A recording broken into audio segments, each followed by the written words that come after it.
Все. Так, 43 учасники і вже 17:05, так, Оля, ти говорила? Так, я думаю, що ми можемо почати. Отже, я радий вітати всіх учасників нашого вебінару, які сьогодні долучилися. Це, можна сказати, новий проєкт, тому що всі попередні вебінари, які ми проводили і ви до них долучалися, це, звичайно, цей проєкт ми почали раніше, але зараз він отримав таке нове дихання, тому що до наступних наших вебінарів ми будемо залучати і вже залучили дві дуже великі асоціації. Це American Dairy Science Association або Американська асоціація наук у молочній галузі, а також Європейську федерацію наук про тварин. І вони з радістю приєдналися до нашого проєкту, а також допомогли нам у пошуку нових спікерів.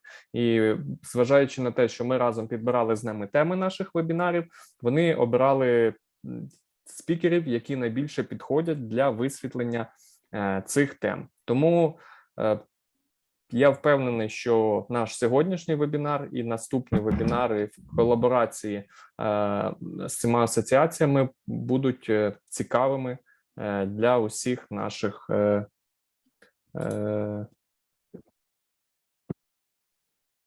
слухачів і глядачів. Сьогодні модерувати нашу зустріч буду я. Мене звати Юрій, я продакт-менеджер компанії EVA Group, а також Ольга, яка також є продакт-менеджером та нутриціоністом компанії EVA Group. І якщо ви вже не вперше з нами, то ви вже з нами знайомі. Ми будемо допомагати з перекладом для нашої аудиторії, для тих, хто англійською мовою не володіє на даний момент, але вивчає. І сьогодні ми поговоримо про протеїнове та амінокислотне живлення корів. І перед тим, як ми почнемо, я хотів би надати слово представникам асоціацій, які долучилися до нашого проєкту. І хочу передати слово Джері Боуману, це виконавчий директор Американської асоціації наук у молочній галузі. So, Jerry, please, can you give small introduction about our project? Yes, I'd be happy to. Well, on behalf of everybody at the American Dairy Science Association, we're really pleased to stand by Ukraine for dairy science by partnering with Olha and Yuri, our members in Ukraine, and also Andrea Rosati at EAAP. This is extremely important for us to support our colleagues in Ukraine through this first webinar, and we plan to do others as well. This is really part of our strategic plan in support of our members in academia, industry, and government, and our overall goal as a global partner. Thanks to our presenters, Tom Overton at Cornell and Peter Yoder of Purdue AgriScience for sharing their expertise, and we really hope that you enjoy this session today. Отже, я від імені всієї асоціації, Американської асоціації наук у молочній галузі, радий вас вітати. Ми дуже раді можливості підтримати Україну і дати такий поштовх молочній галузі українській. Ми раді в тому, що ми можемо долучитися до цього проекту і передати якісь знання для представників освіти, науки, виробництва та інших дотичних до цього галузей. І я хочу подякувати також Андреу Розаті, представнику Європейської федерації наук про тварин, і нашим спікерам Тому Овертону та із Корнельського університету та Пітеру Йодеру із Purdue Agribusiness Animal Nutrition.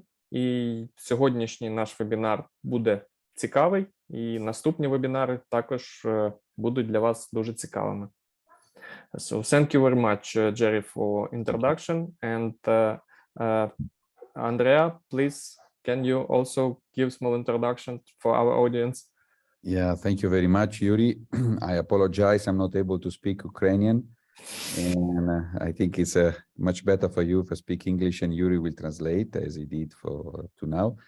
I just can underline what Jerry just said. I mean, I'm very pleased also as a representative of the European Federation of Animal Science, EAP, that we are able to do something to support the animal science network and the livestock industry network in Ukraine. And thanks to the speakers, thanks to Dairy Science who are organizing, propose this activity and organizing with us, and also with to Yuri, Olia, and everyone else who was involved in the organization of these things. I'm very happy to see that the participation is already quite large. We have up to now 52 people, which for a webinar is not a bad number at all. And I don't know if we're able to achieve something important, but I think as a gesture, at least, to support your country in this, let's say, strange and difficult situation. And I'm happy at least to do this. And then everything else that it comes is certainly welcome, but as a signal, and that I'm very happy to give the signal that Europe is with for support here to support Ukrainian people and Ukrainian country in this difficult moment. Thank you very much, Andrea. Отже, перш за все, Андреа вибачився, що він не говорить українською, але він вважає, що краще, щоб українські спікери говорили українською. Йому так навіть буде краще. Він також приєднується до слів, які сказав Джері, і він дякує всім, хто долучився до цього проєкту, і він радий, що їхня федерація наук про тварин Європейська має можливість надати підтримку саме в цій справі.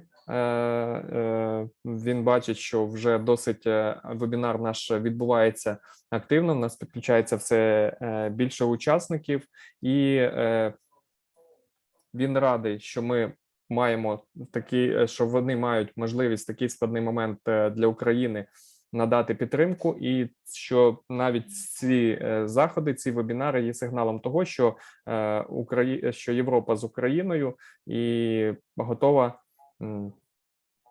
завжди підтримувати український народ та нашу країну. So, thank you very much, Andrea. Thank you. And я думаю, що тепер ми вже можемо переходити безпосередньо до наших спікерів. І я хочу передати слово моїй колезі Олі, яка зробить невеличкий вступ стосовно нашого першого спікера Тома Овертона, і ми почнемо. Доброго дня усім, доброго вечора в Україні і в Європі, і доброго ранку в Америці. Я від себе скажу, що дуже рада бути частиною таких проєктів, тому що саме таким чином ми не тільки приносимо щось нове і цікаве до українського ринку, до української науки, але також ми стаємо більш відкритими для інших компаній, організацій, і ми набуваємо нових можливостей. Тому від себе дякую асоціаціям, що змогли долучитися до нашої ініціативи і провести з нами, і проводити, тому що це тільки початок, це тільки перший наш спільний вебінар, проводити в такому форматі більше зустрічей. Це буде, думаю, цікаво і прикольно. Дозвольте мені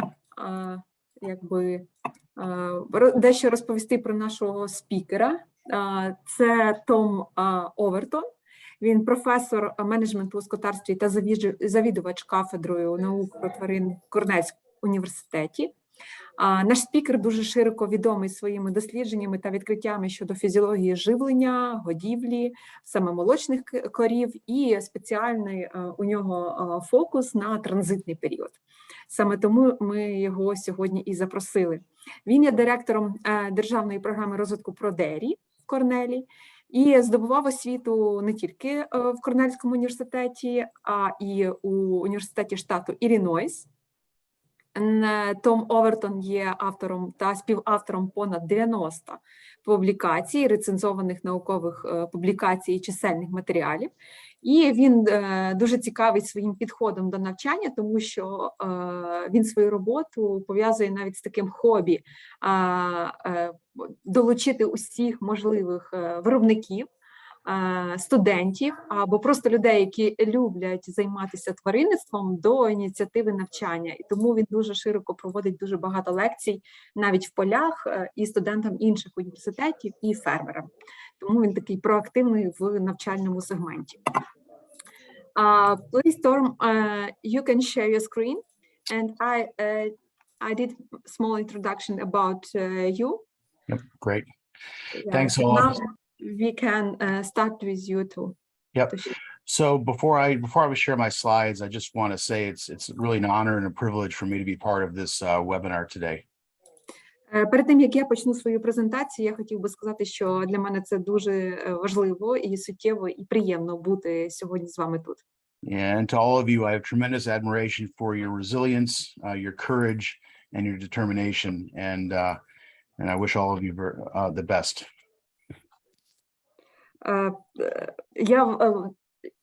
Тут такі слова. Я дуже вам вдячний. Я розумію, що саме в цій ситуації я вам бажаю всього найкращого і щоб ви були в безпеці, бажаю найкращого всього.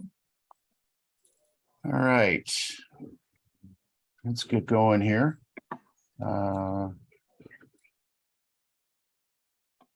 Так, переходимо до нашої Do you презентації. see do you see my slides okay? Yes, we see your slide. Okay. So we're going to start today by talking about protein and amino acids for transition cows. Отже, сьогодні ми з вами поговоримо про протеїн і окремі амінокислоти для транзитних корів або для корів транзитного періоду. You know, it's an area that we've worked in now for a long time from a research and field application standpoint, and I'll share kind of what we think we need to be doing with these cows. Я буду більше схилятися на дослідження і буду більше говорити з цієї точки зору. Будемо говорити про те, що ми повинні робити з коровами цього періоду. All right, so we'll jump right into our primary recommendations for cows during the close-up period or pre-fresh period, so that time from about 21 days before calving until calving. Отже, давайте перейдемо до таких загальних рекомендацій щодо годівлі корів протеїном в транзитному періоді. Я маю на увазі це корови передотельного періоду і післяотельного періоду в межах 21 день до, 21 день після отелення. So, you know, in the models all differ a little bit in terms of how they approach protein, amino acid nutrition, but in the CNCPS, which is embedded in several industry models, you know, we want to see somewhere in the range of 1,200 to 1,400 grams of metabolizable protein for Holstein cattle. Дуже важко сказати про норми, які повинні бути в цей період, але якщо дивитися на те, що каже нам література, а саме формат подачі інформації з CNCPS, то тут зазначено, що наша ціль забезпечити 1200-1400 грам на добу саме метаболічного протеїну. And, you know, in terms of amino acids, we recommend lysine at somewhere around 6.8 to 7.2% of metabolizable protein, which means usually relying on higher lysine feeds like soy-based products or even protected lysine sources if available.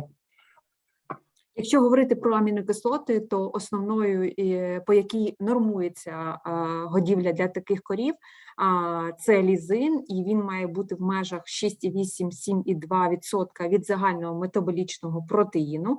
І джерелами такого лізину можуть бути продукти, саме інгредієнти, соєві інгредієнти або інгредієнти побічної продукти переробки, і може бути захищений лізин безпосередньо.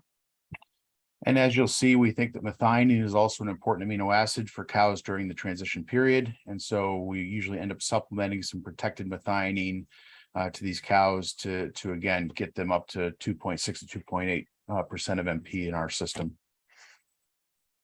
І наступною важливою амінокислотою вважається метіонін. І для того, щоб забезпечити метіонін в раціонах, ми більше звертаємося до джерел захищеного метіоніну, щоб досягти рівня 2,6-2,8% від загального метаболічного протеїну в раціоні корів транзитного періоду.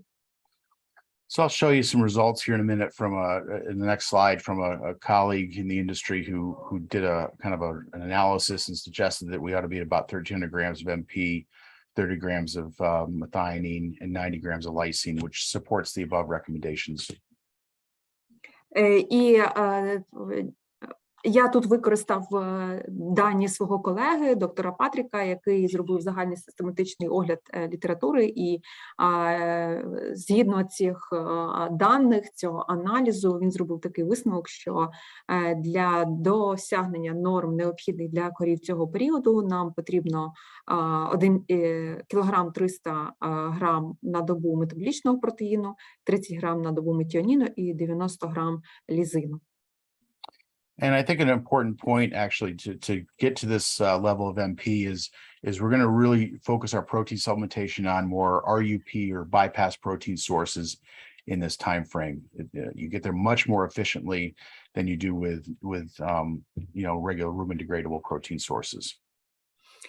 І якщо ми говоримо про забезпечення рівня метаболічного протеїну, то варто сказати про те, що тоді варто забезпечувати це джерелами або використовувати в раціоні джерела, які мають високий рівень RUP протеїну або байпасного протеїну. Тобто з таким фокусом на такі інгредієнти це забезпечить нам не тільки високий рівень метаболічного протеїну, а зробить це більш ефективним, коли ми візьмемо фокус саме на інгредієнти з високою рівнем байпасністю.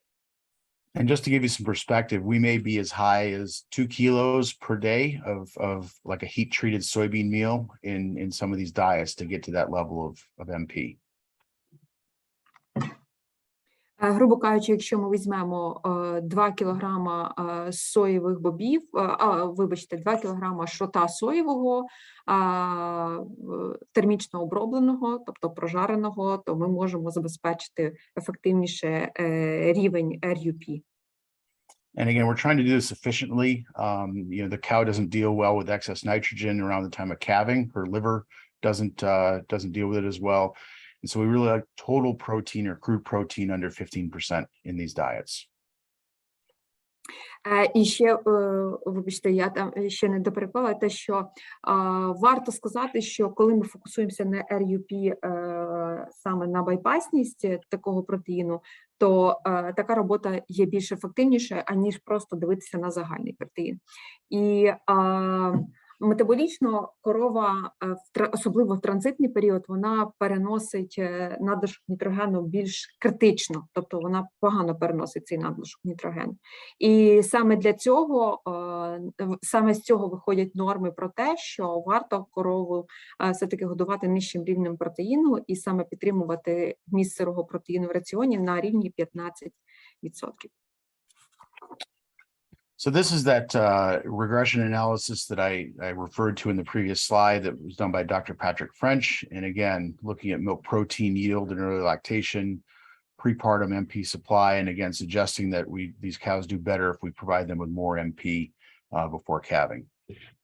І знову ж таки, я використав ті самі дані свого колеги, що і на попередньому слайді від доктора Патріка.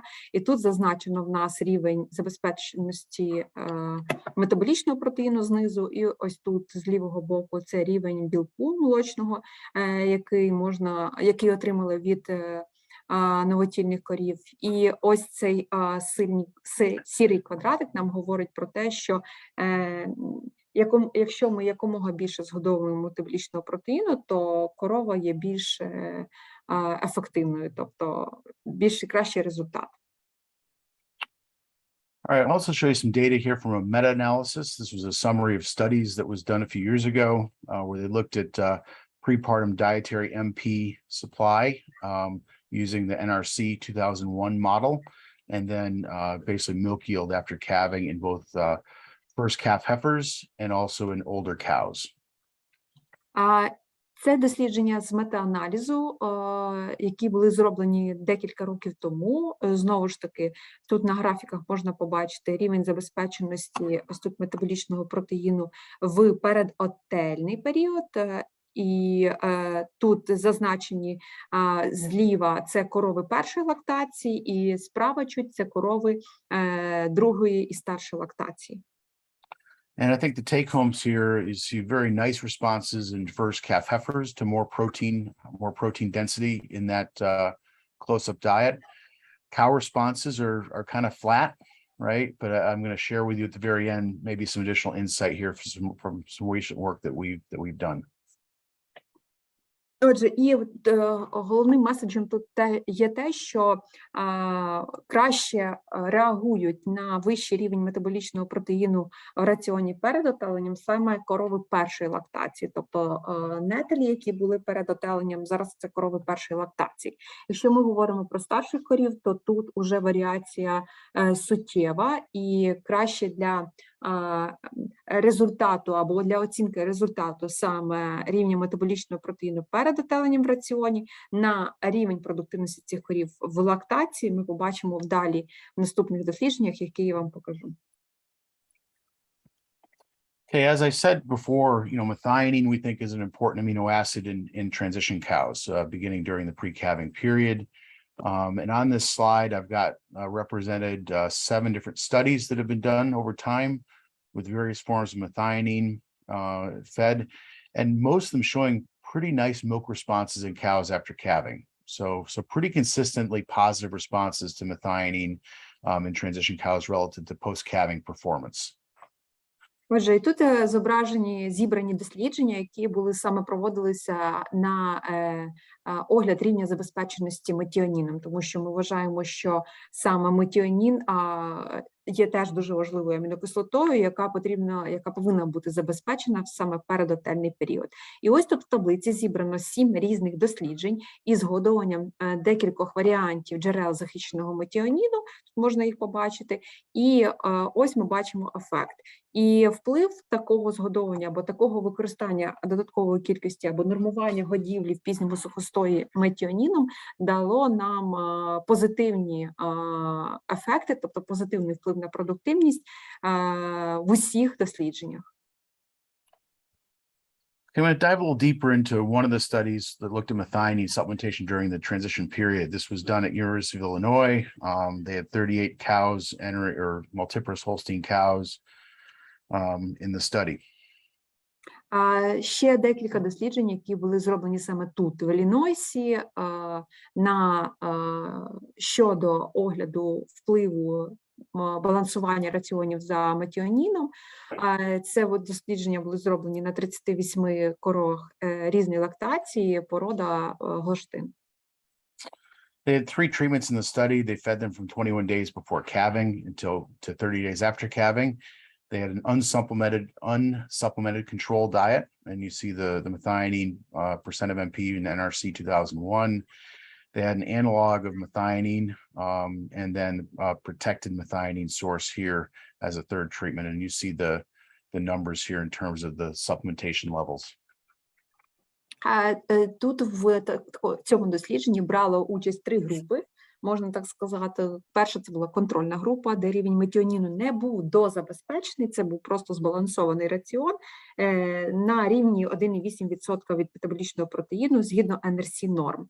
Наступна група це був гідроксиметіонін, 0,19% від сухої речовини доданий, що забезпечило 2,35% від метаболічного протеїну. І третій варіант це був захищений метіонін із рівнем уже метіоніну до 2,38% від метаболічного протеїну, згідно теж NRC норм.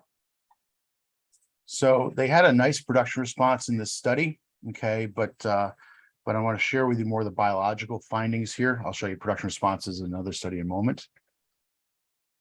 І теж таке дослідження показало позитивний результат, досить позитивний результат, і саме які там ефекти були, я зараз покажу вам. These cows fed methionine. Effective methionine had better immune function. They had evidence of of less oxidative stress and inflammation.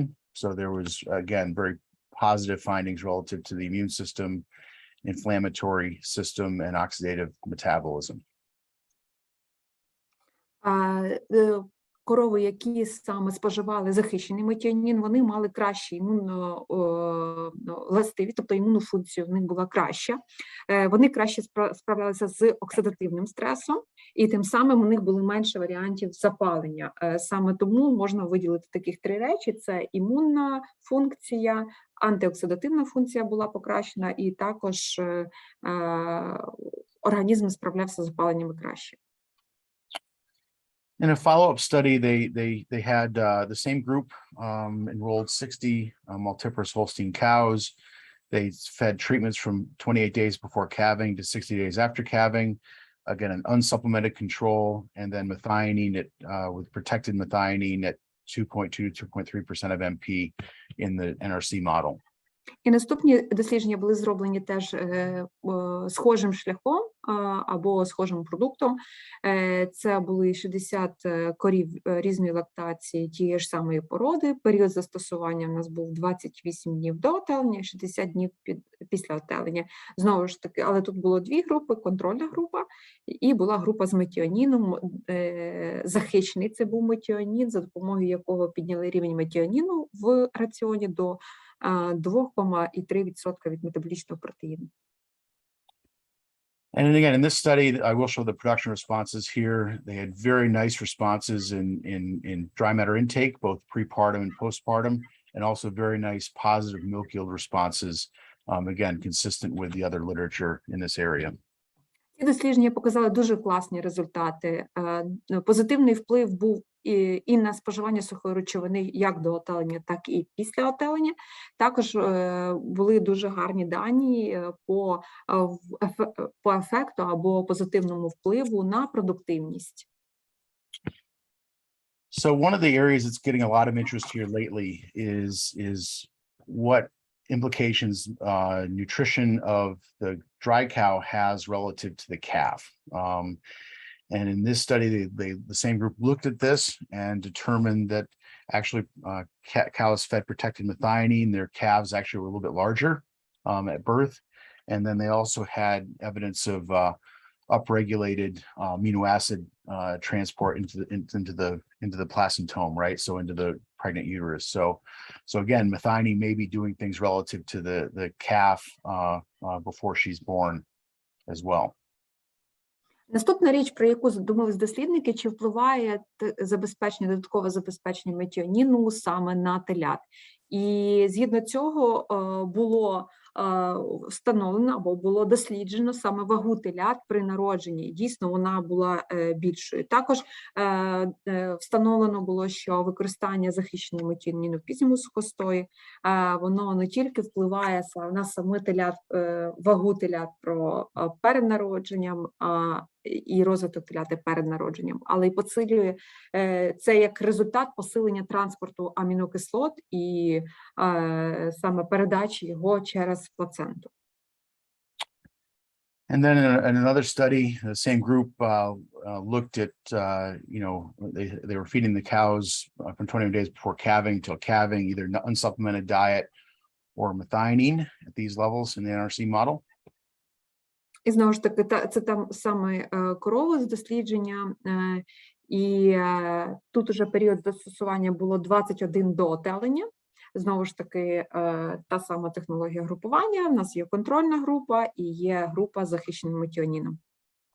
And in this case, the calves had similar birth weight, so there was no effect on birth weight in this study, but these calves did have evidence of less oxidative stress at 14 days after calving, and also some changes in terms of insulin signaling as well as liver metabolism. So more to understand in this story, but it's more clear that nutrition may have an influence in terms of how those calves do after they're born. Отже, при цьому дослідженні було визначено, що суттєвого впливу такого на вагу теляти не було. Тобто вони були, суттєвої відмінності між цими телятами не було. Проте була помічена інша ситуація, те, що корови були телята, які були народжені від корів, які згодовувалися саме захищенням тіонін, вони були більш стійкі до оксидативного стресу. Також в них була краща віддача або сигнали по інсуліну і метаболізму глюкози, і спостерігалися кращі метаболіти щодо роботи печінки. Звичайно, з точки зору, здається, не зовсім зрозумілим, суттєво зрозумілим ефект, проте з годівельної точки зору і з точки зору розвитку, наступного розвитку теляти, це має ефект. All right, just going to summarize our dry cow recommendations here. So for far off cows, the big deal is keeping the energy levels down, right? We want to be no more than about 110 to 120% of requirements for energy requirements, regardless of whatever model you're using. We're not going to do a lot of supplemental. We're not going to use really any RUP. You usually use soybean meal or canola to get MPs to this level. And we're not going to worry about macro mineral balances like we do in close-up cows. We want to supplement them, meet their needs, but we're not worried about DCAD and different things like that we worry about more in close-up cows. Отже, і давайте підсумуємо щодо такого, які ж норми щодо згодовування, щодо годівлі корів сухостійного періоду. Щодо раннього сухостою, то, звичайно, наша ціль є зменшити кількість енергії в раціоні, і енергія дійсно тут не повинна бути високою. Це може бути 110-120% від потреби енергії, залежно від тих норм, за якими ви рахуєте раціон, з якими ви дієте. Далі метаболічний протеїн має бути на рівні 900 або кілограма на голову на добу. Інгредієнтами або джерелами можуть бути будь-які протеїнові, які можуть бути доступні. Це може бути шрот сої, може бути канола, тобто тут немає такої великої пріоритетності. Щодо балансування макромінералів, то в даному періоді я не сильно піклуюся про це, тобто ми не сильно, наскільки точно підбалансовуємо макромінерали в раціоні ранньому сухостою, наскільки точно ми робимо в пізньому сухостої. And again, for close-up cows, especially if we're feeding the same diet to the heifers and the older cows, we're going to give them a little more energy. We like to run starches up to the 16 to 18% range. We're going to give them hopefully some more protein, and if we have access to RUP sources, get them into that 1,200 to 1,400 gram range.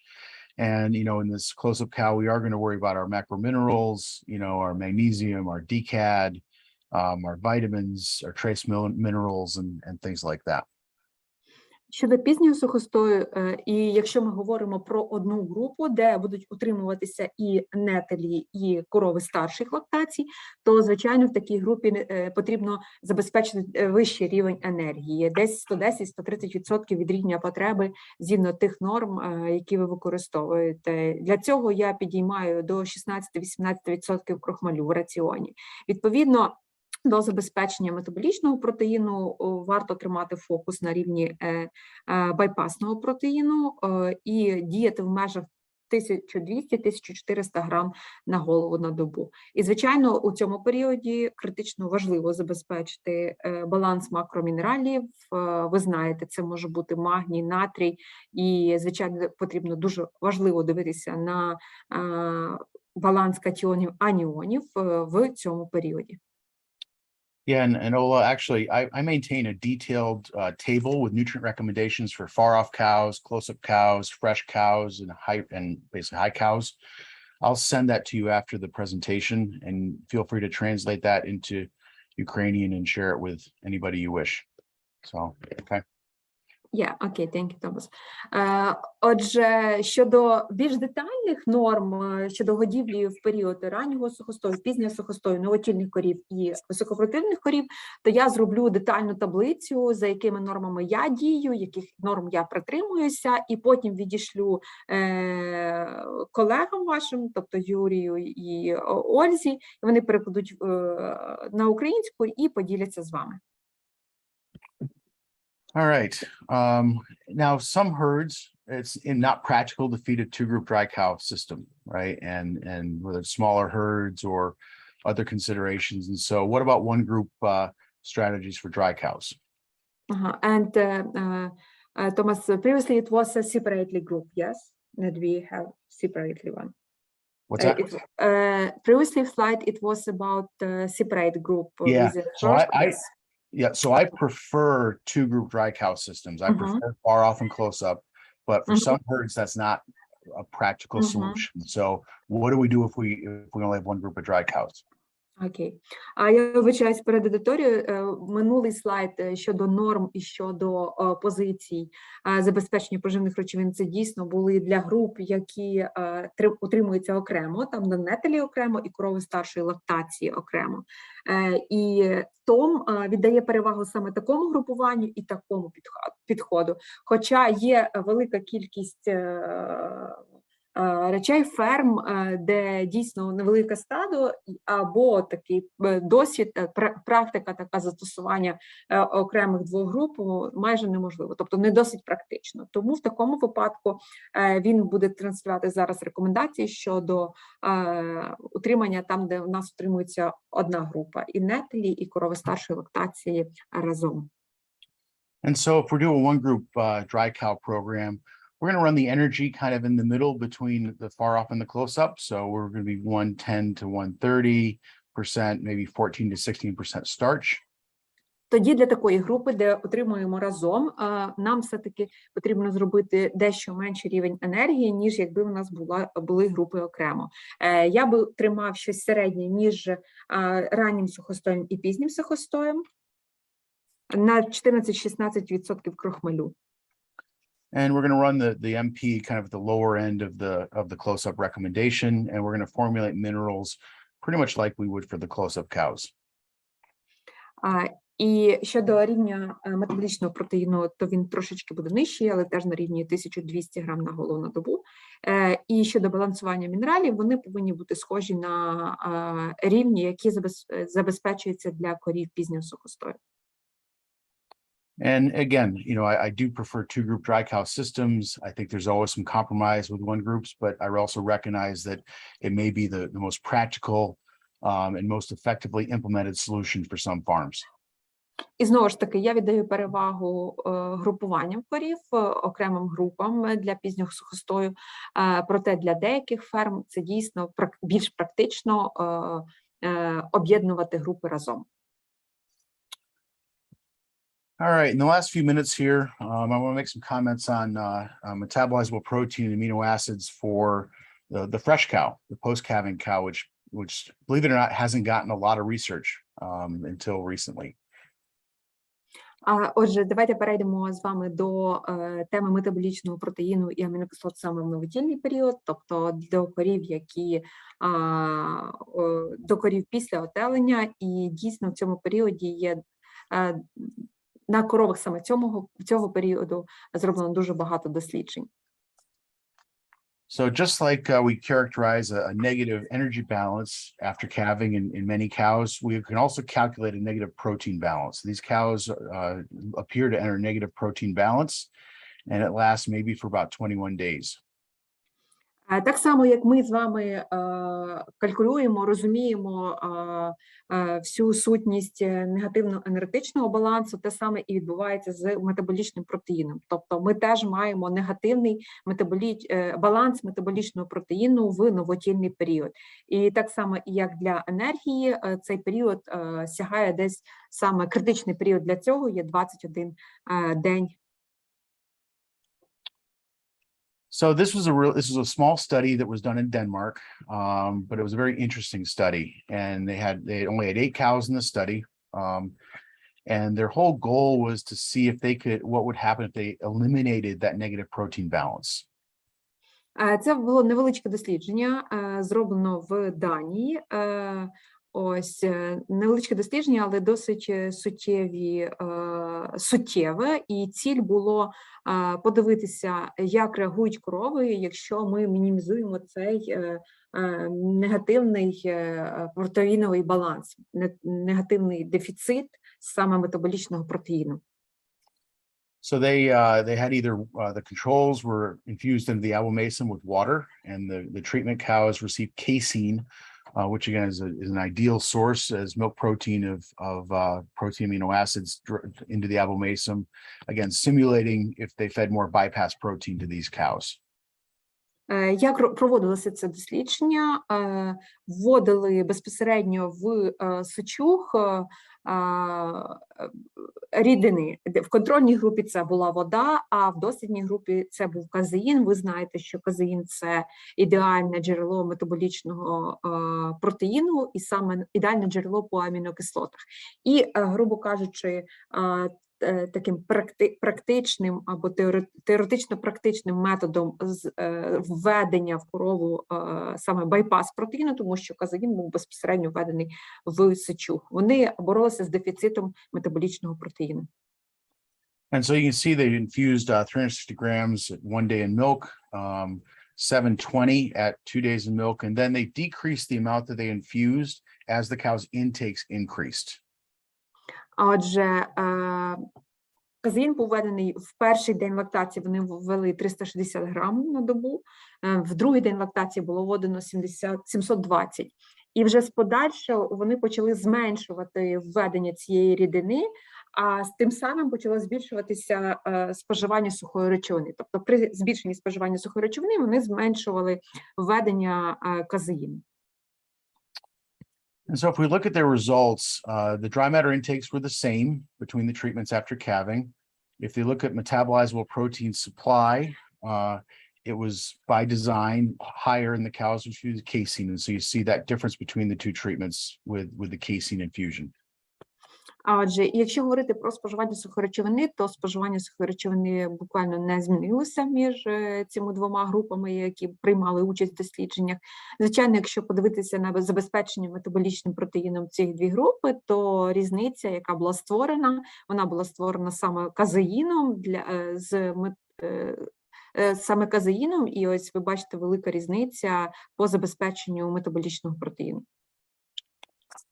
But the big deal, what they found a very large milk response in these cows, the additional casein. So they got about 7 kilos more milk in these cows infused with the additional protein.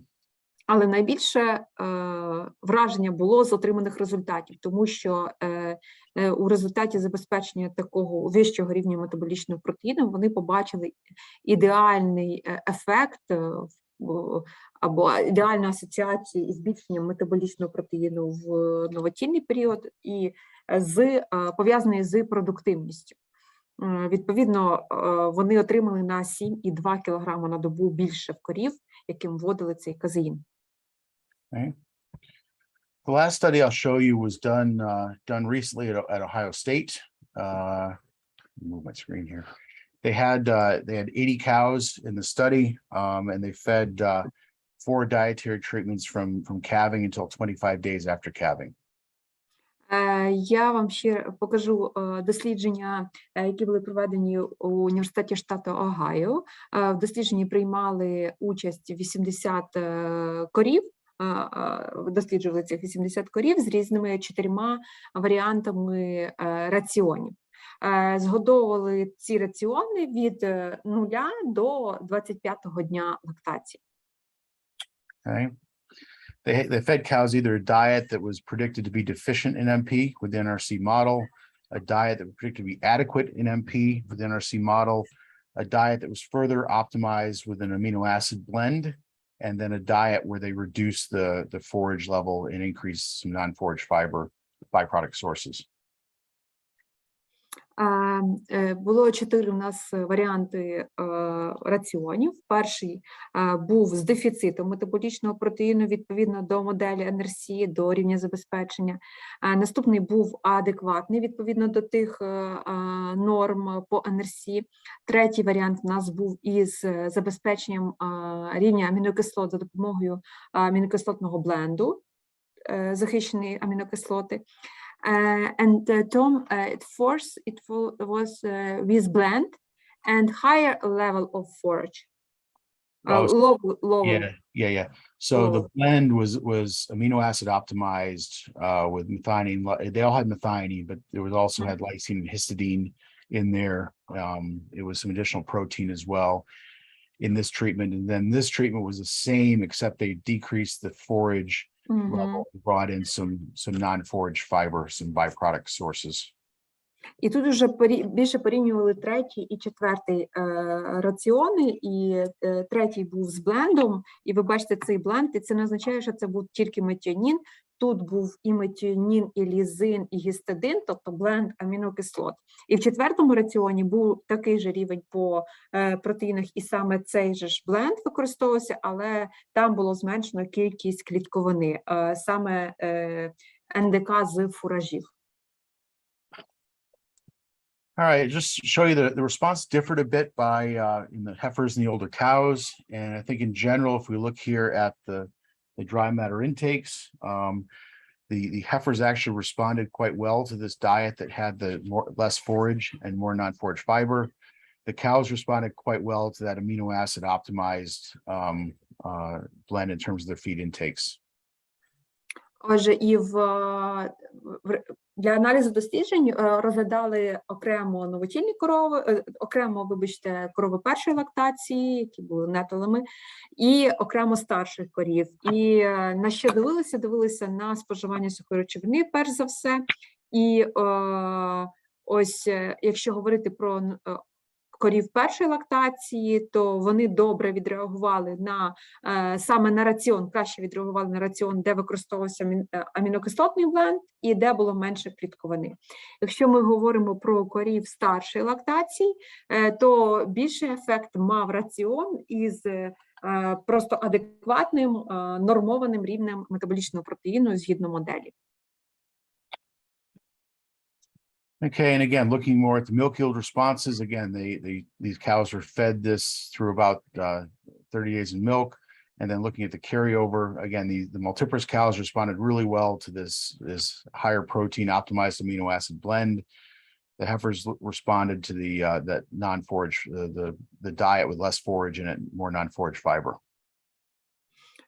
І далі дивилися на продуктивність цих тварин, окремо першої лактації, окремо старшої лактації. І я нагадаю, що такими різними раціонами годували корів лише до 30-го дня лактації, далі вони всі перейшли на нормований, гарно збалансований раціон. І що ж показало нам дослідження? Результатами саме найбільший ефект для корів старшої лактації мав саме раціон з адекватним рівнем метаболічного протеїну, а для корів першої лактації найкращий ефект показав саме раціон із блендом, із низьким рівнем НДК, нижчим рівнем НДК. Now I'm going to just end here with, I can't share the data with you yet, but I'll give you a hint of some recent research that we did. We fed cows high or low MP before calving, and then switched them to either high or low MP after calving, and measured performance and lots of other things. На чому ж все-таки базувалися наші дослідження? На тому, щоб подивитися такий вплив, і наша ціль було згодовувати, і є згодовувати вищий рівень метаболічного протеїну саме передотельний період, саме критичний транзитний період пізнього сухостою, і годувати корів вищим рівнем метаболічного протеїну в новотільний період. And kind of our conclusion, our initial conclusions are that responses to increased post-calving protein supply may depend in part on prepartum protein supply. І які ж висновки все-таки ці дослідження нам дають? Те, що все-таки є велика кореляція, велика і ефект від того, наскільки в раціоні саме рівень, наскільки на продуктивність саме рівень метаболічного протеїну залежить не тільки від рівня забезпечення в новотільний період, а від рівня забезпечення, який був в передотельний період. And kind of the bottom line here is that cows that were fed high MP both prepartum and postpartum had higher milk yield than cows fed any other dietary combination. І наступний висновок – це те, що годівля корів високим рівнем метаболічного протеїну як в передотельний, так і післяотельний період вона впливає і пов'язана з кращою продуктивністю в наступну лактацію. And I guess with that, Ola, thank you for the excellent interpretation. Thank ADSA and EAP and the AVA group for the opportunity, and we stand with you. Дякую всім, дякую за таку можливість прийняти участь у вебінарі. Дякуємо асоціації, Американській асоціації та Європейській асоціації наук про тварин. Дякуємо AVA, і ми разом з Україною. Thank you, Tom. And I don't know if you want to do questions now or do Peter's, and then we do questions as a group. What's whatever you want to do. So first of all, I think we will go to Peter's presentation, and after, if you will have additional time or extra time, our webinar, we can answer for a few questions, and list of questions, we collect list of questions and send to you, and if you will have time, Yep. please answer, and we Sure. share with our audience through the Facebook and email that we have. Good. Thank you. Отже, питання, якщо ми будемо додатково мати час, то ми з вами спробуємо задати запитання для наших спікерів, і вони дадуть відповідь онлайн. Всі інші питання будуть надіслані до спікера, і спікер відповість на ці питання. Ми знову з вами поділимося всією інформацією, яка була на вебінарі. Зараз я попрошу свого колегу Юрія представити наступного спікера, який теж відкриє нам тематику протеїну в раціонах корів. Будь ласка, Юрій. Так, секундочку, зараз мені треба дати можливість Пітеру говорити. Отже, наш наступний спікер Пітер Йодер, доктор філософії, це консультант американської компанії Purdue Agribusiness Animal Nutrition. Він виріс на сімейній молочній фермі в центральній Пенсильванії, і йому дуже подобається займатися чим він займається, саме молочним скотарством.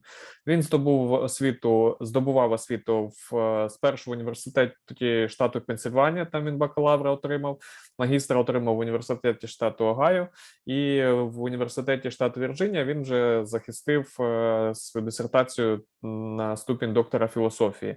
Його дослідження були зосереджені на варіації поживних речовин в раціоні та метаболізмі амінокислот.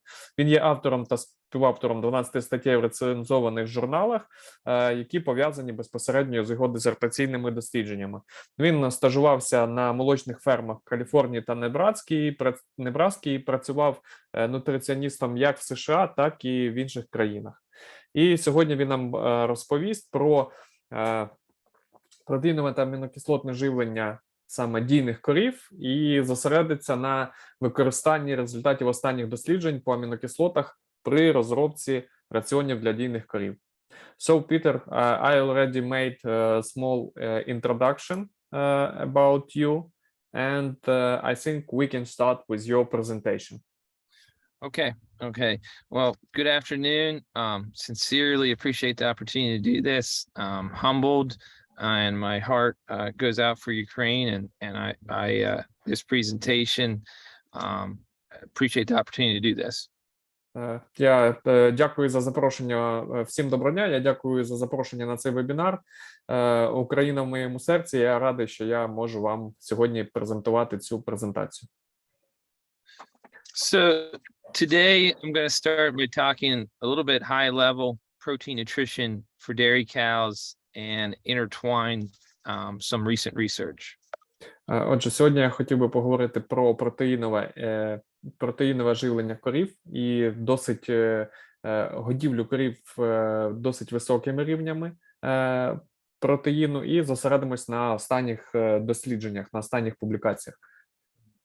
So on average, about 25% of the protein nitrogen that we feed to a dairy cow ends up in milk. If we could change that, that's good for environment. We can reduce feed costs, and then just from a people sustainability interaction, anything we can do to improve that has value. Отже, загалом в середньому близько 25% нітрогену з організму корови виділяється саме з молоком. І якщо ми зможемо це збільшити цю кількість, то ми таким чином покращимо конверсію нітрогену, і ми зробимо годівлю тварини ефективнішою, плюс ми забезпечимо більш сталий розвиток планети, навколишнього середовища. Тобто за рахунок цього ми зменшимо викиди азоту в навколишнє середовище. So big picture, again, predicting supply and modeling that, CNCPS model, AMTS, NDS, NRC, new NRC. Most models out there can predict supply of protein fairly well. They can predict metabolizable protein, they can predict methionine flow, they can predict lysine flow. Yes, there's some differences, but in general, most models can predict supply fairly well. Отже, більшість моделей, які використовуються для розрахунку раціонів, це CNCPS, AMTS, NRC, нова NRC та інші, вони досить непогано прогнозують використання протеїну. Це може бути метаболічний протеїн, метіонін та лізин. Загалом всі вони досить непогано можуть прогнозувати кількість протеїну, який необхідно згодувати в корові. In the US, most models predict milk yield or milk protein yield with a constant efficiency. And that efficiency is 67%. Changing the amino acid profile, changing energy status of the cow, changing the level of protein fed has no effect on that efficiency, that conversion to milk protein. Отже, в США ми завжди використовуємо єдиний коефіцієнт конверсії метаболічного протеїну в молоко, і цей коефіцієнт 67. І жодні зміни амінокислотного профілю та інші маніпуляції, які ми робимо, все одно цей коефіцієнт при розрахунку залишається стабільним. Peter, can I ask you small make smaller sentences to translate because it's not so easy to remember for me. Sorry. I know that's my fault. So thinking about the model, we can predict supply, but predicting output is really a black box, especially for most models here in the US. Отже, тобто ми можемо прогнозувати або в моделі задати певну кількість метаболічного протеїну, яка нам потрібна, але що ми отримаємо на виході, це, можна сказати, такий чорний ящик, тому що ми не знаємо, скільки саме ми виділимо із продуктами з молоком. With that said, the new NASEM model, and in Europe, there's several models, the INRA model, the Nordic model. There has been some mechanistic type equations put in to describe post-absorptive metabolism, which is a positive for helping us understand that conversion to milk protein. І деякі нова модель NASEM, тобто NRC 2021, і деякі європейські моделі, INRA, і північні моделі розрахунку, вони вже враховують постабсорбційний метаболізм амінокислот, і це може бути дійсно дуже корисно нам при розрахунку раціонів, для оптимізації раціонів стосовно протеїну. And just to demonstrate this is a study published several years ago, 4 different levels of dietary crude protein. The black line is observed milk protein yield, and then the blue and orange are the model predicted MP allowable milk. Мгм. Отже, це дослідження, яке досить недавно було проведено, різні рівні сирого протеїну в раціоні, і ми бачимо, чорна лінія – це те, що ми отримали по факту, і скільки молочного білка ми отримали з молоком від корів, які отримували ці раціони з різним рівнем сирого протеїну. І помаранчевим ви бачите прогноз CNCPS програми, а синім це прогноз NRC 2001. As you can see, when you feed a high protein diet, the models overpredict milk yield.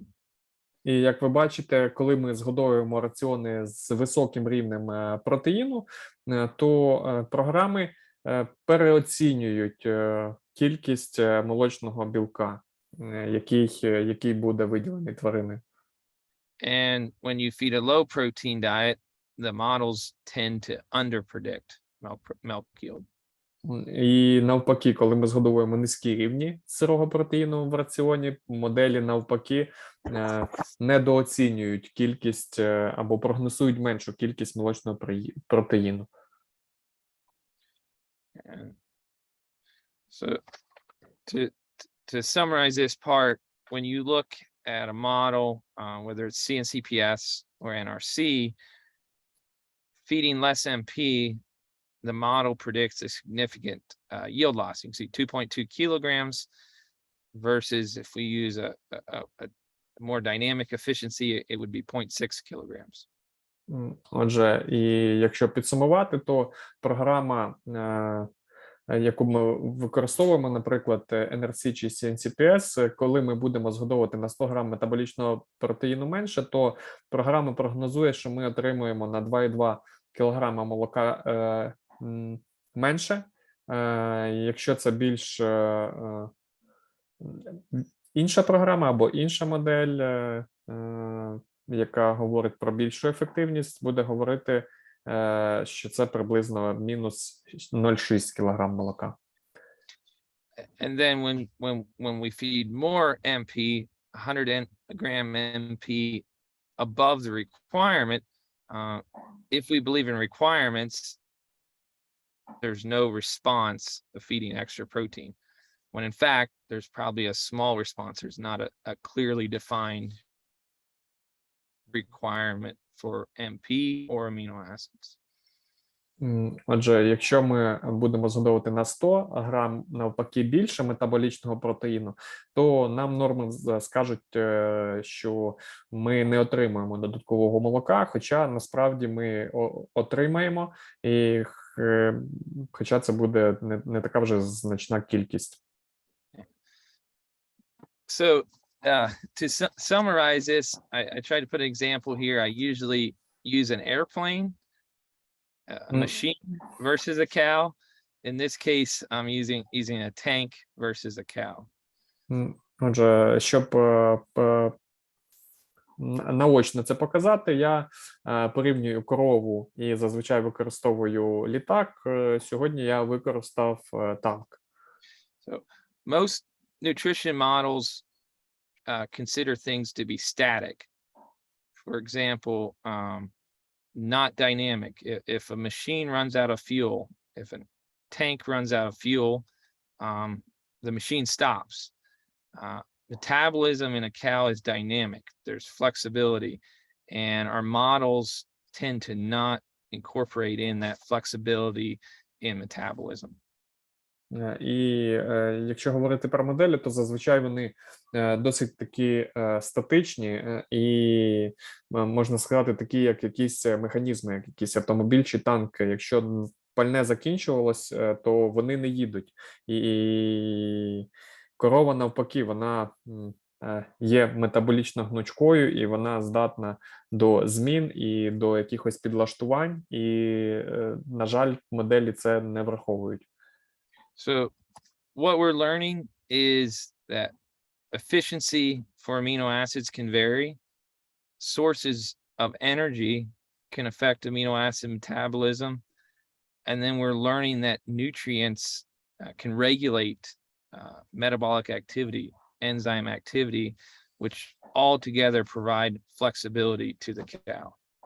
І те, що ми вже дослідили, або що вже досліджено і вивчено, що амінокислоти дуже варіюються в ефективності свого використання. Джерело енергії також дуже сильно впливає на засвоєння амінокислот, а також поживні речовини можуть бути рушієм метаболізму, тобто можуть впливати на метаболізм тим чи іншим способом. Тобто ці всі речі дають тварині дуже велику гнучкість стосовно метаболізму. So in this slide here, discussing methionine and lysine are often thought to be the most limiting amino acids when it comes to balancing diets for protein.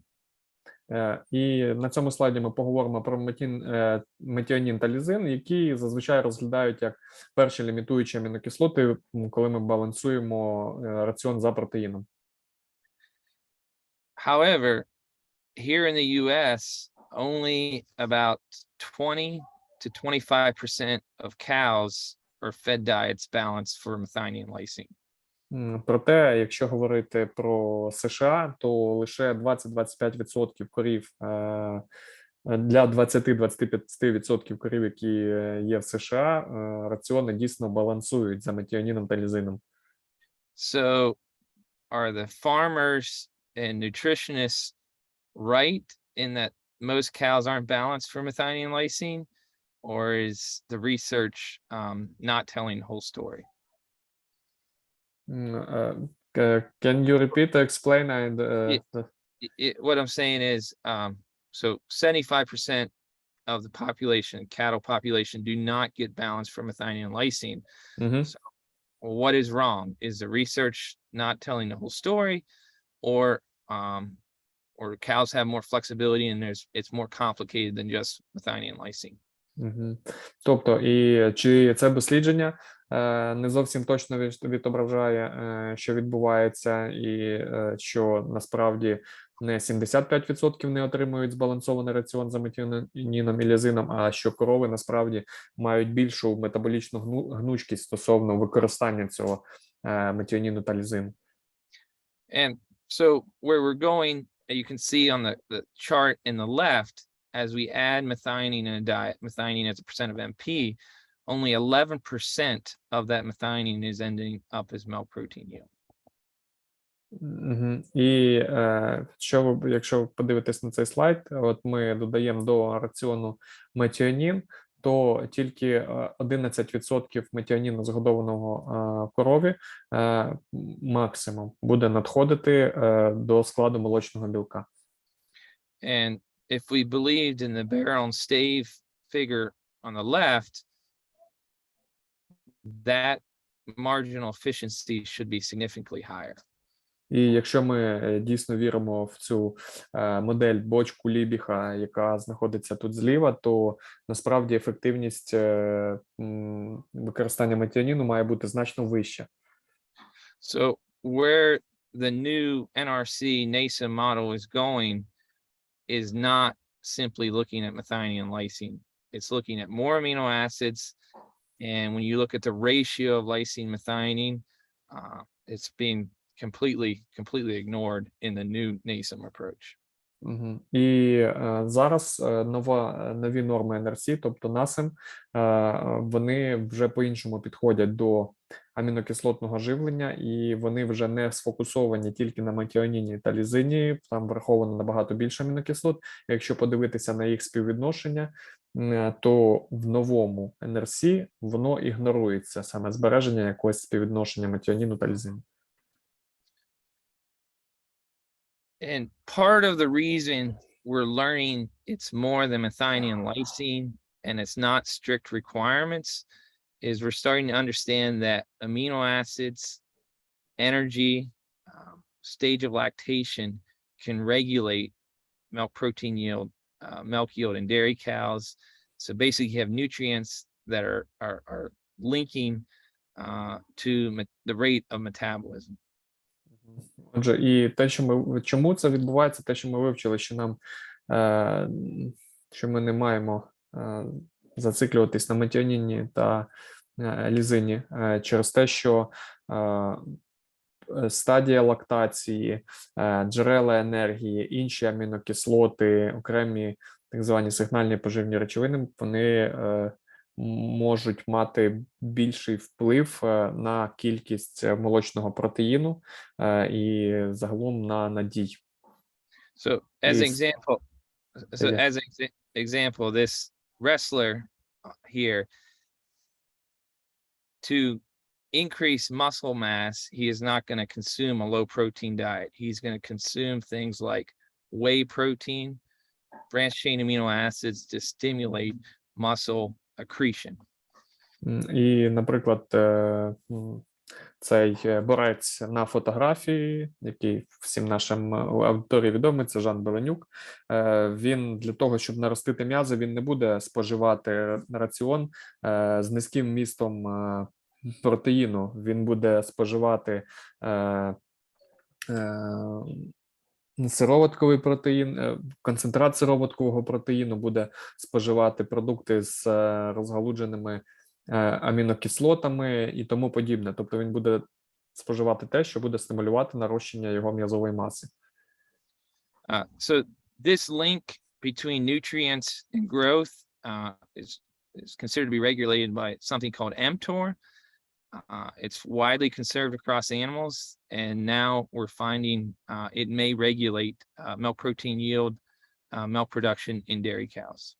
І саме за зв'язок між поживними речовинами та ростом тварини регулюється за рахунок цього механістичного, як він правильно називається, механістичної мішені рапаміцин кінази, тобто специфічний сигнальний білок, і є дослідження, які вказують на те, що саме цей білок впливає на молочну продуктивність корів. Є зв'язок між ним та молочною продуктивністю корів. So to summarize this section, here's an example of milk protein synthesis regulation from a recent paper. Отже, щоб підсумувати все сказане, ось така схема узагальнених досліджень стосовно того, як відбувається синтез протеїну. І регуляція синтезу протеїну. In the upper left-hand side is amino acid supply. In the past, we only looked at supply and maybe lysine-methionine ratio. Today, we're adding in this regulation part where you see amino acid, energy, and hormones, which can regulate the machinery that makes milk protein. І якщо раніше ми говорили тільки на ліву верхню частину слайду, тобто амінокислоти, забезпечення цих амінокислот, а також в певній мірі співвідношення лізину метіоніну, то зараз ми звертаємо особливу увагу на регуляцію цих процесів, тобто на амінокислоти, енергію та гормони, тобто на цю машину, яка виробляє молочний протеїн. So here's an example of a study where we looked at this concept. We have a control, and we have an MKH, which is methionine, lysine, and histidine infusion. And we have an IL, which is isoleucine and leucine. And then we have the combination. Отже, і для підтвердження цієї концепції ми проводили таке дослідження. Була контрольна група, група MKH, де коровам вводилось інфузійно метіонін, лізин, гістидин, сірим і L – це коли вводилось інфузійно і ізолейцин і лейцин, і також помаранчевим позначено комбінація цих двох підходів, тобто метіонін, лізин, гістидин, а також ізолейцин і лейцин. So what we can see in the right figure here, methionine, lysine, and histidine increase milk protein yield, as we would expect.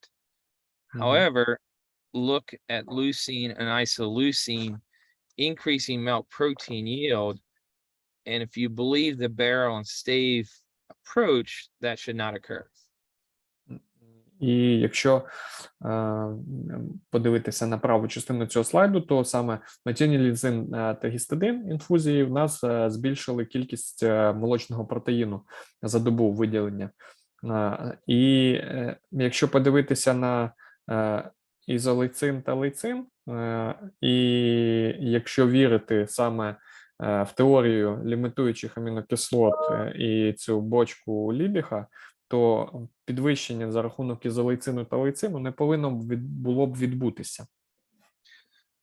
The combination in yellow gave the greatest response and tells us that we need stimulation of milk protein through mTOR, leucine, isoleucine, and also the limiting amino acids, methionine and lysine.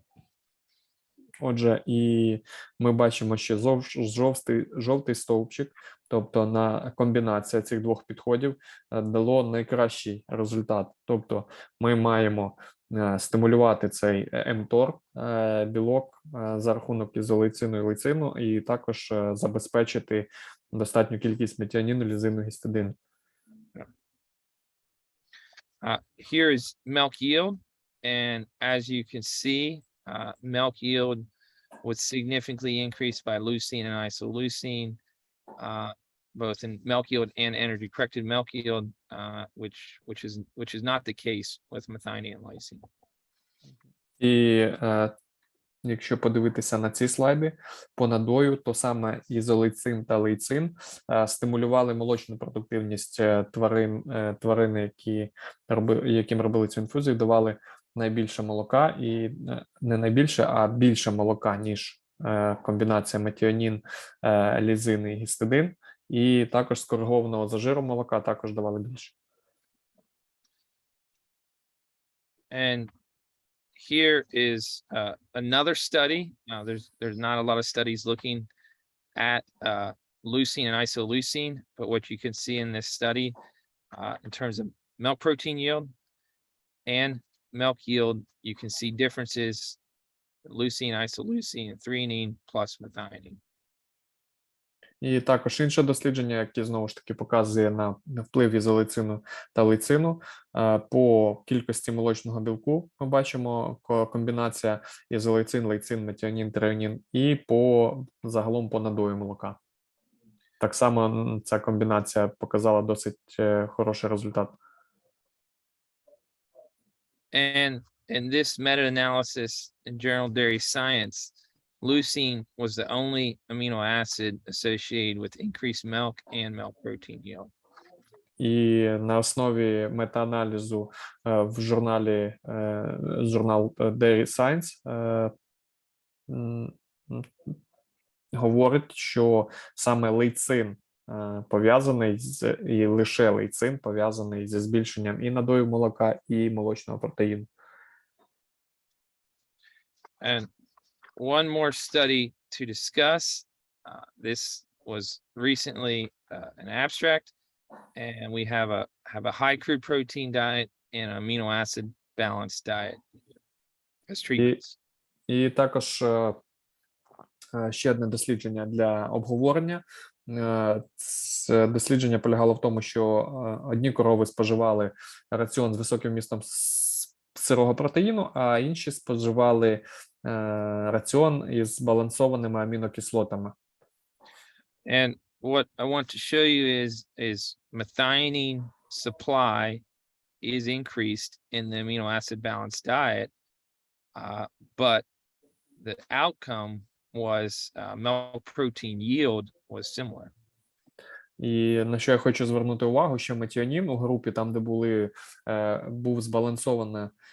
збалансовані амінокислоти, метіоніну згодовувалось більше, але білку від цього молочного білку від цього більше не утворювалось.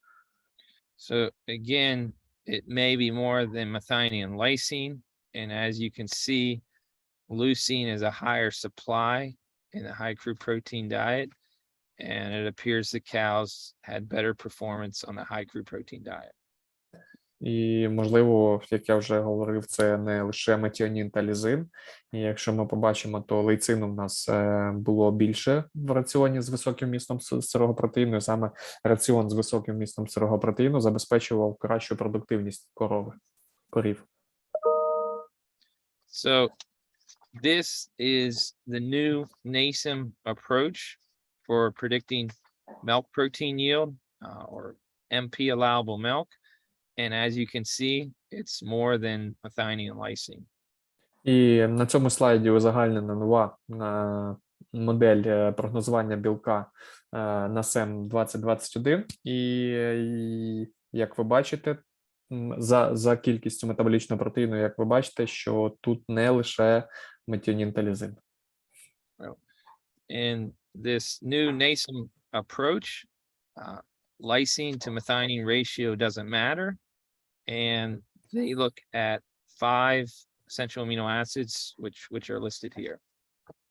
І, як я вже згадував, співвідношення метіоніну до лізину вже не має значення, і вони на це не звертають увагу, а прогнозують вихід молочного білка саме за 5 незамінними амінокислотами, які ви бачите на цьому слайді в табличці. The other part of the equation is energy. Інша частина рівняння – це енергія. And a few other minor factors. But in general, this equation encompasses just what we talked about. It's mTOR, stimulating amino acids, energy, and certain essential amino acids all play together to predict milk protein yield. І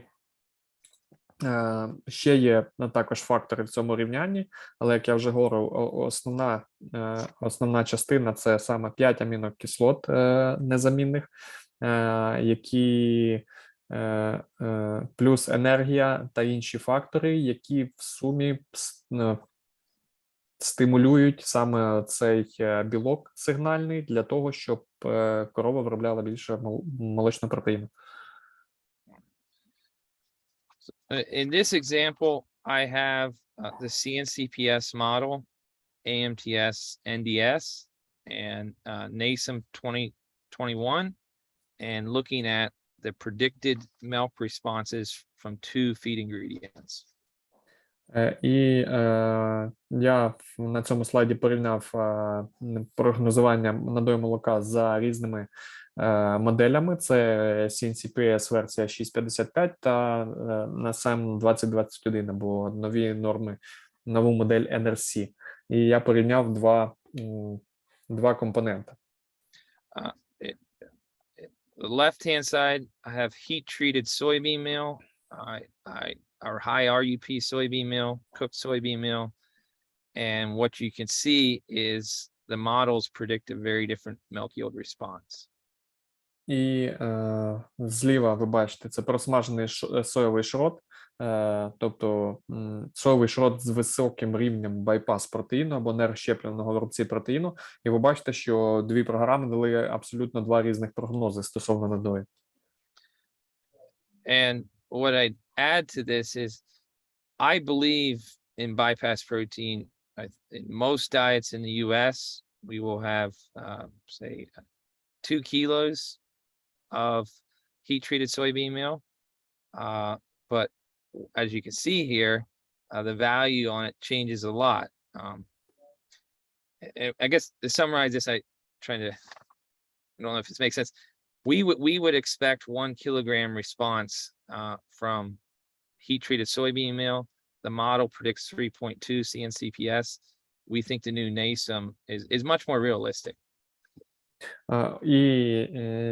Я також дійсно вірю в байпас протеїн, що це працює, згодовування більшої кількості байпас протеїну, і на більшості ферм США згодовують по 2 кілограми просмаженого соєвого шрота, але реальність може трохи відрізнятися, і от нові норми на СЕМ говорять про те, що відповідь буде від згодовування 1 кілограма з прожареного соєвого шрота від 1 фунта прожареного соєвого шрота буде 1 кілограм молока за НАС М21, тоді як за CNCPS це 3,2 кілограма. І Пітер вважає, що прогноз на СЕМ більш реалістичний. So, one small question. It's response of 1 kilo of milk from 1 pound of heat-treated soybean meal. Correct.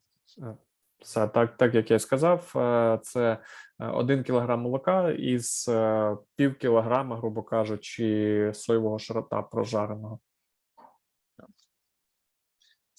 We think improved prediction will better enable us, say, improve the efficiency, improve our ability to successively balance diets for amino acids, and this is just one example here.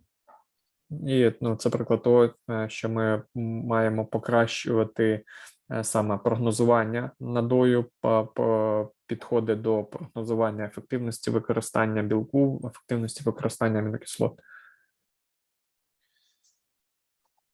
So moving on to field recommendations, when we think about how to increase milk protein on farms, instead of just looking at protein or methionine and lysine, I look at 4 areas.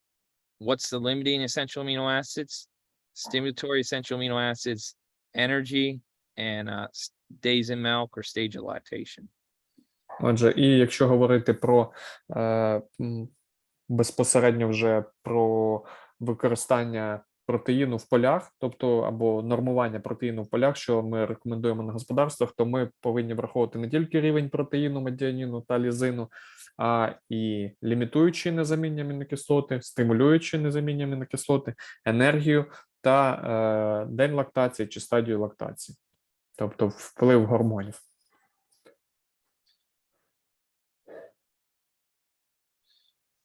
So here's some recommendations that I'm happy to share. This is based on AMTS or NDS models.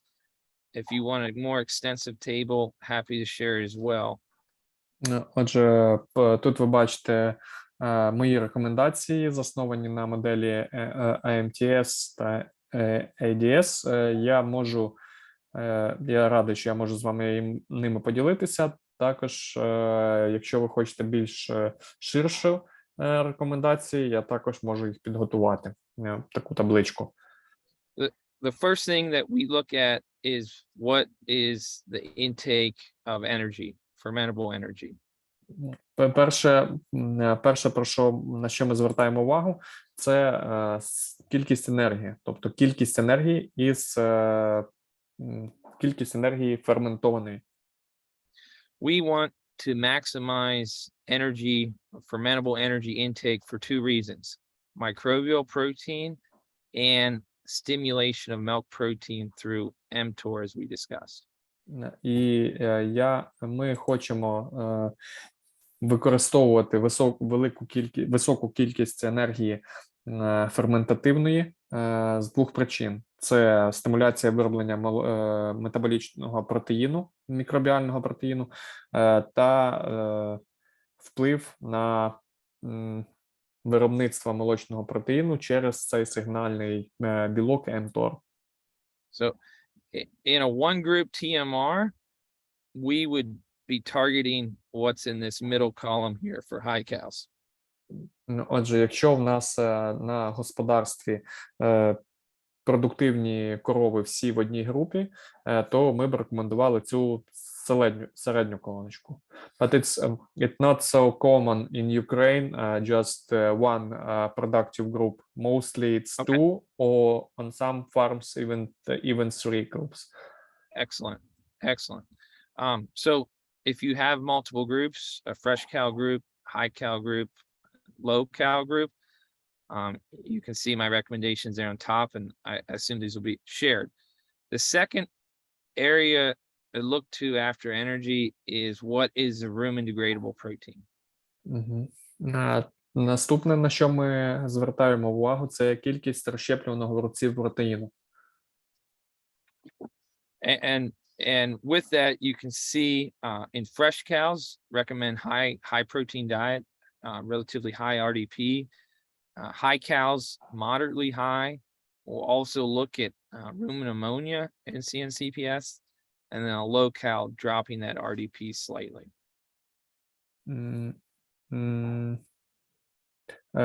Sorry, can you repeat?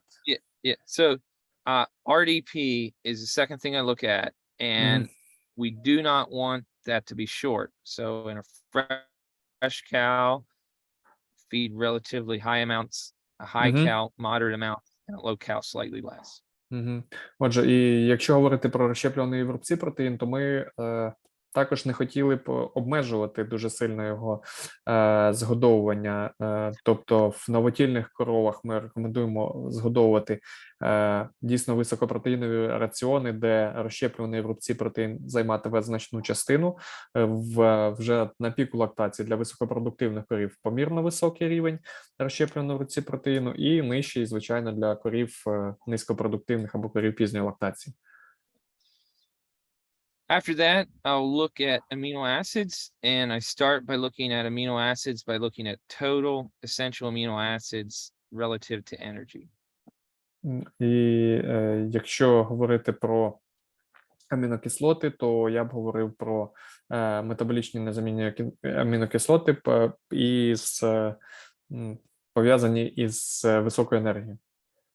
And as you can see, I have several recommendations here for total essential amino acids, 21.5 or greater for fresh cows, or 20.5 or greater for high cows. Трохи не зовсім правильно переклав. Я б говорив би про метаболічні незамінні амінокислоти на одиницю метаболічної енергії.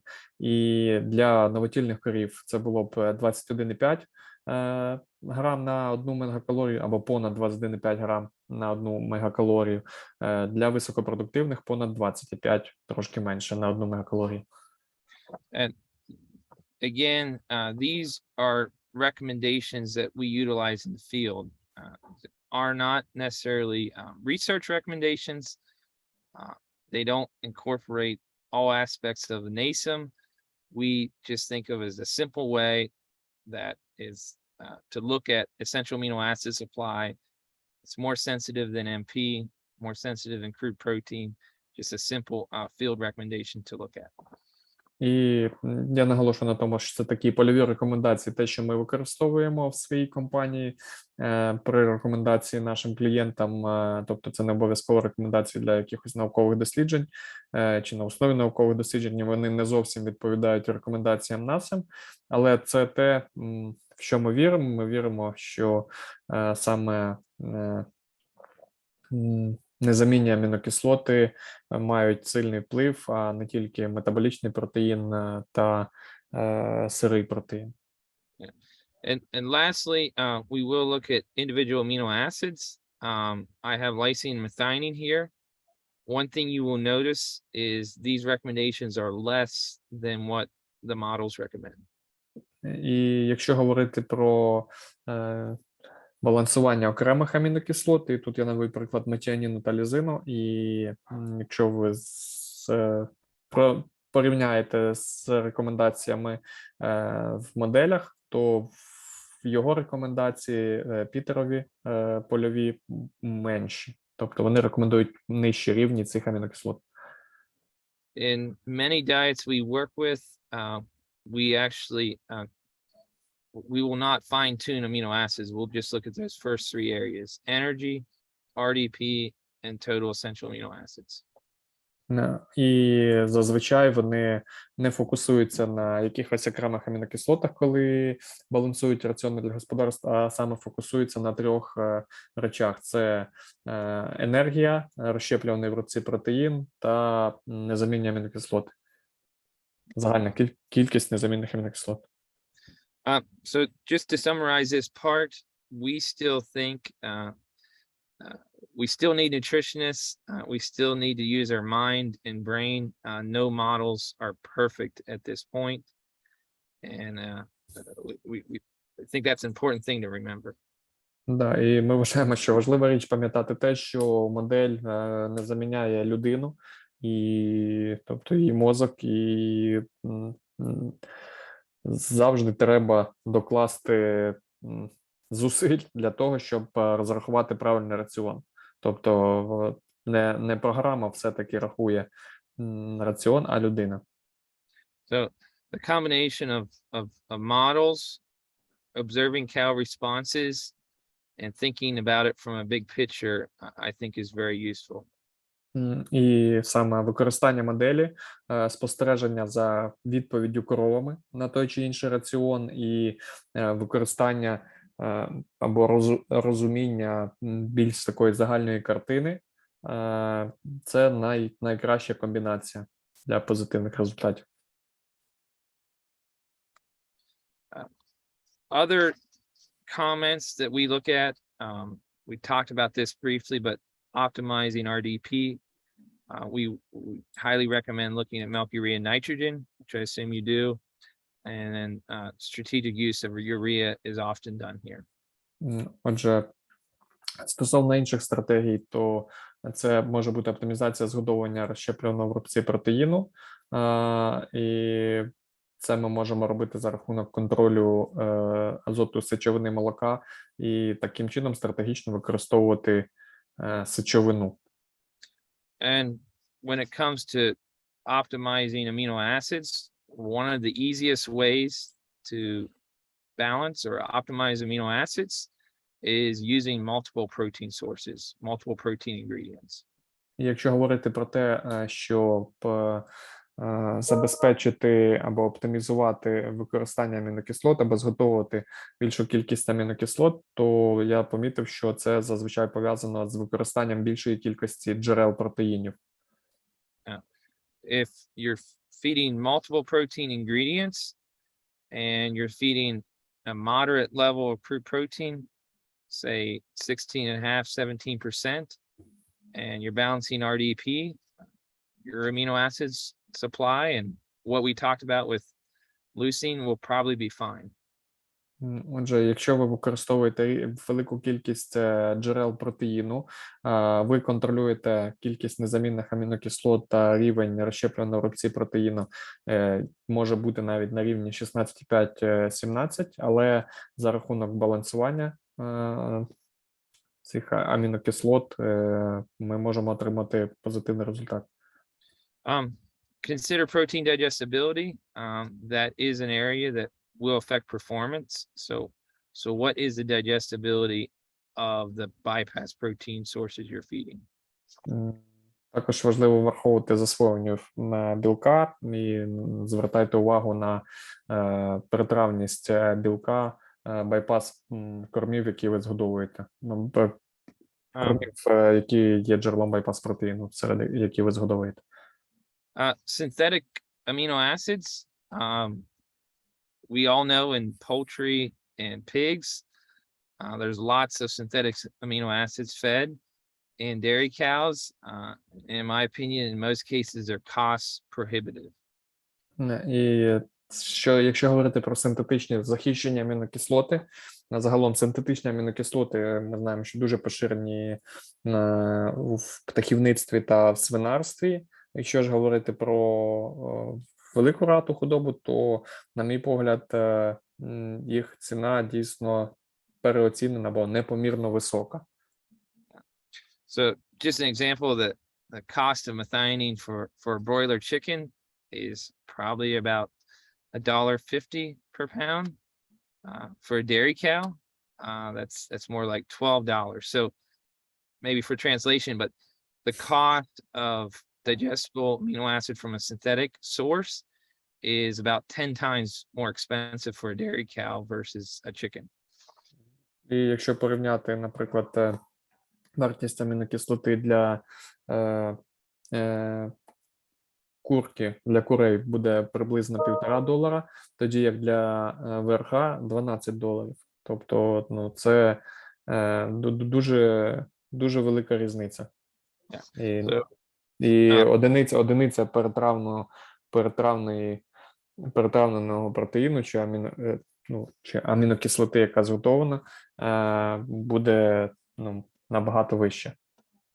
Now, methionine may make sense, and methionine has clear benefits in dry cows, fresh cows, and feeding some methionine and lactating cows it often makes sense. Feeding a lot, though, I think economics becomes a question. Отже, використання метіоніну захищеного може мати сенс, особливо якщо ми говоримо про годівлю сухостійних корів, годівлю новотільних корів, і можна згодовувати невелику кількість дійним коровам, але якщо використовувати його дійсно багато, то тоді треба задуматись, наскільки це економічно обґрунтовано. One other thing I will say here, new technologies, new competition for methionine may bring the cost dramatically down. So if the cost of feed additives would drop, it may change the economics. Sorry, If the cost of methionine would decrease, it may change the scenario. І якщо говорити, ще хотів би доповнити стосовно метіоніну, що якщо ціна буде знижуватись, то це абсолютно може змінити сценарій. Тобто, якщо ціна буде нижча, то ефективність, користь порівняно з витратами дійсно буде тоді більше. To summarize today, we here in the US, I think we're rethinking protein amino acid nutrition. And here's 3 of the points I've listed. Efficiency varies. Protein is regulated by more than supply, and requirements are difficult to identify. І якщо підсумувати мою сьогоднішню презентацію, то можна сказати, що зараз в США ми переосмислюємо білкове чи амінокислотне живлення. І ви бачите, що 3 таких пункти, що ефективність засвоєння протеїну, амінокислот варіюється, молочний білок або кількість молочного білку досить жорстко регулюється організмом або в процесі метаболізму, і норми згодовування досить важко ідентифікувати або досить важко прогнозувати відповідь тварини.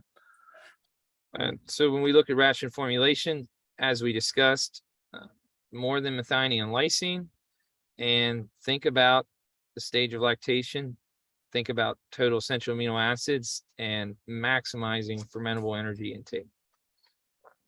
Отже, що стосується рекомендацій по розрахунку раціону, то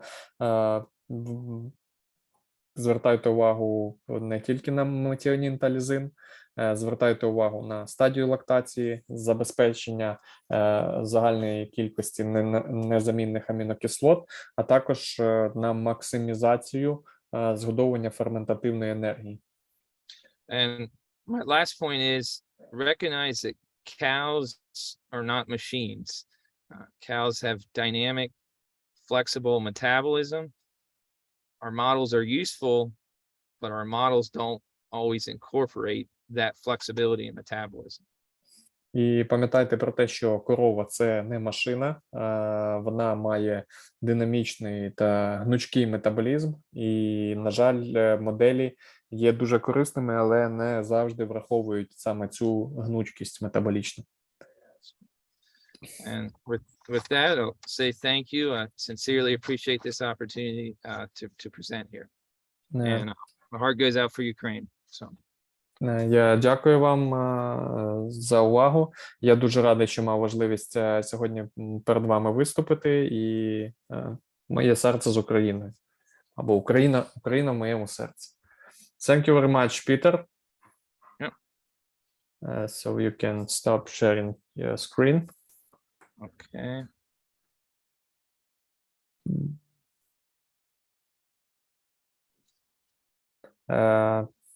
Так. Оля, так, я зрозумів. Я повинен включити тобі. Так, Юрій, в нас близько умовно 10 питань, тобто не більше. Можливо, ми зараз спробуємо відповісти разом із спікерами. Як ти думаєш? Можемо. Давай спитаємо в Тома і... And Peter, we have around 10 questions, and maybe we can answer today. Do you have a time for this? It will be took more 15 minutes.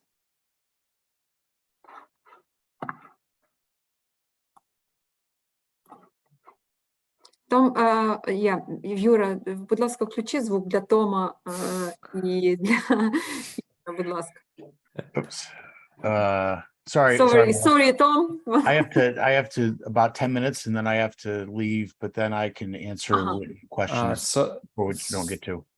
So, and I think I try to It find will be Peter. more convenient that we send to you and you will answer after maybe for a few days, yes? Yeah, I'm happy to stay on now and answer some. Okay, it will be good. I also think that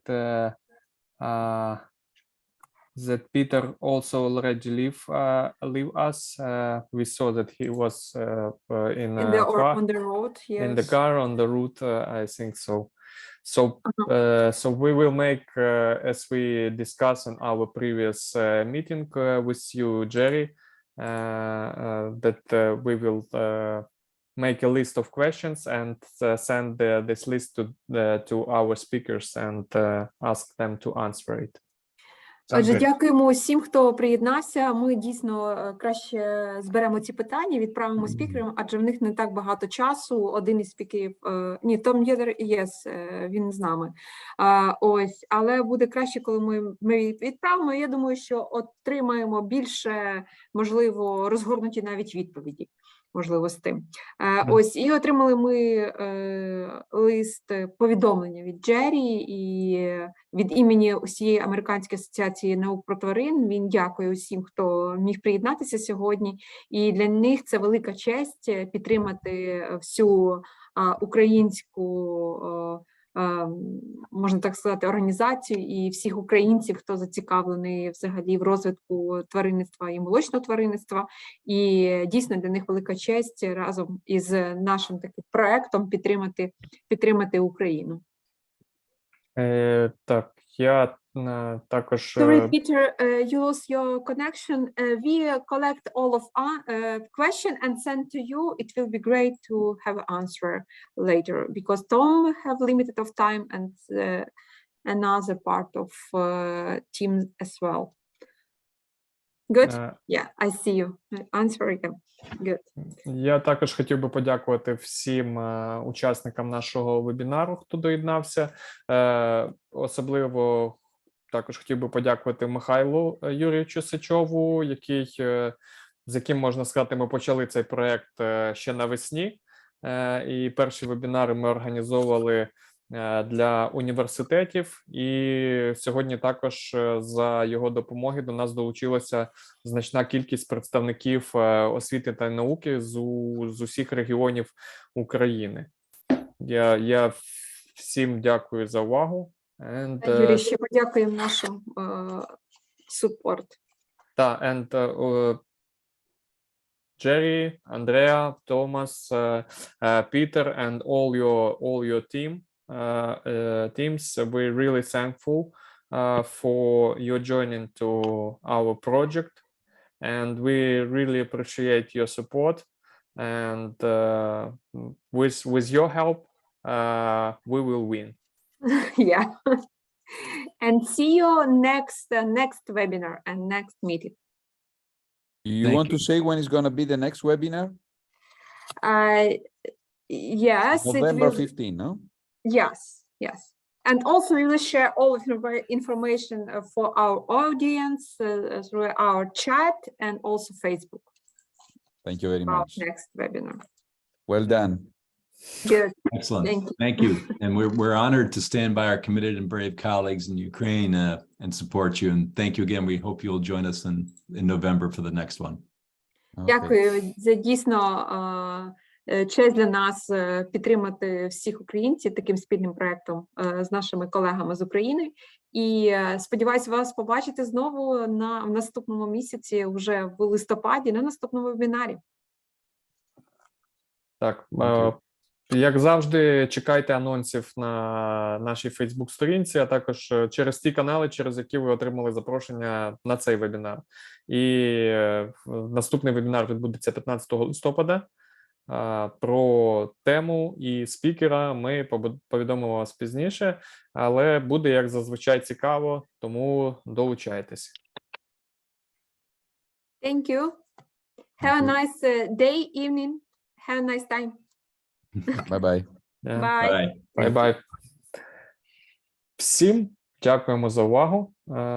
Долучайтесь, матеріали вебінару ми поширимо, так як і минулого разу, на нашій Фейсбук-сторінці, де ви по лінку зможете отримати всі матеріали. Якщо з якихось причин ви не встигли, тому що лінк зберігається близько 10 днів, застосовуйте всі можливі, а ви дуже хочете отримати матеріали вебінару, застосовуйте всі можливі шляхи контакту з нами.